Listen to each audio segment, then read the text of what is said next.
आप सभी दर्शक जो इस YouTube चैनल स्वामी जी 24 देख रहे हैं, इस चैनल को लाइक शेयर सब्सक्राइब जरूर करें। आरती को आरार्तिक अथवा नीराजन भी कहते हैं। पूजा के अंत में आरती की जाती है। जो त्रुटि पूजन में रह जाती है वह आरती में पूरी हो जाती है। स्कंद पुराण में कहा गया है, मंत्रहीन क्रियाहीन यत्कृत पूजन हरे सर्वम संपूर्णतामिति कृते निराजने शिवे। अर्थात पूजन मंत्रहीन तथा क्रियाहीन होने पर भी नीराजन आरती कर लेने से उसमें सारी पूर्णता आ जाती है। आरती करने का ही नहीं, देखने का भी बड़ा पुण्य फल प्राप्त होता है। हरि भक्ति विलास में एक श्लोक है, नीराजन च यह पश्येत देवदेवस्य चक्रण सप्तजन्मनि विप्र स्यादन्ते च परमन पदम। अर्थात जो भी देवदेव चक्रधारी श्री विष्णु भगवान की आरती देखता है वह सातों जन्म में ब्राह्मण होकर अंत में परम पद को प्राप्त होता है।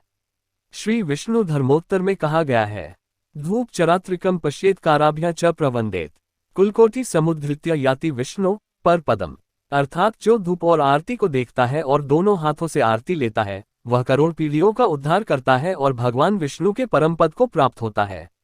आरती में पहले मूल मंत्र जिस देवता का जिस मंत्र से पूजन किया गया हो उस मंत्र के द्वारा 3 बार पुष्पांजलि देनी चाहिए और ढोल नगाड़े शखग घड़ियाल आदि महावाद्यों के तथा जय जयकार के शब्दों के साथ शुभ पात्र में घृत से या कर्पूर से विषम संख्या में अनेक बत्तियां जलाकर आरती करनी चाहिए।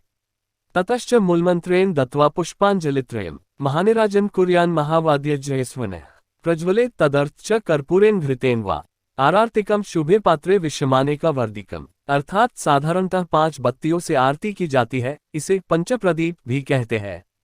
1, 7 या उससे भी अधिक बत्तियों से आरती की जाती है। कर्पूर से भी आरती होती है। पद्म पुराण में कहा है, कुलकुमागुरु कर्पूर घृत चिन्ह निर्मिता वर्तिका सप्तवा पंचकृत्वा वादीपवर्तिकाम कुर्यात सप्तप्रदीपेन शंख घंटा दिवादिके।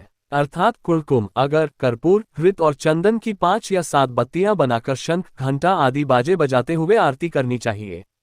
आरती के 5 अंग होते हैं।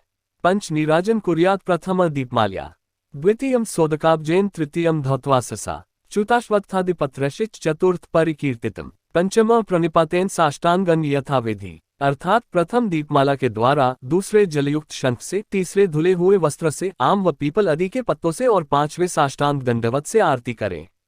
आदौ चतुः पादतले च विष्णुद्वो नाभिदेशे मुखबिंबेक सर्वेषु चांगेषु च सप्तवारा नारात्रिकम भक्तजनस्तु कुर्यात।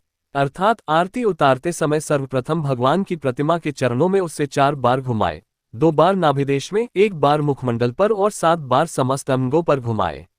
यथार्थ में आरती पूजन के अंत में इष्ट देवता की प्रसन्नता के हेतु की जाती है। इसमें इष्ट देव को दीपक दिखाने के साथ ही उनका स्तवन तथा गुणगान किया जाता है। आरती के 2 भाव हैं जो क्रमशः नीराजन और आरती शब्द से व्यक्त हुए हैं। नीराजन निःशेषण राजनम प्रकाशनम का अर्थ है विशेष रूप से निःशेष रूप से प्रकाशित करना।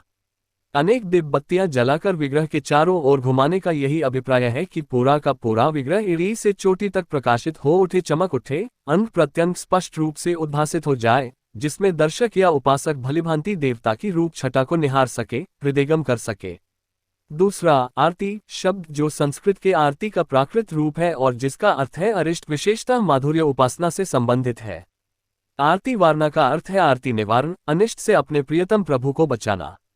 इस रूप में यह एक तांत्रिक क्रिया है जिसमें प्रज्वलित दीपक अपने इष्टदेव के चारों ओर घुमाकर उनकी सारी विघ्न बाधाएं टाली जाती है।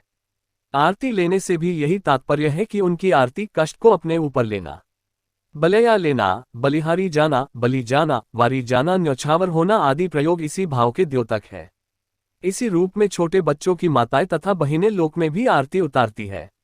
यह आरती मूल रूप में कुछ मंत्रोच्चारण के साथ केवल कष्ट निवारण के लिए उसी भाव से उतारी जाती रही है।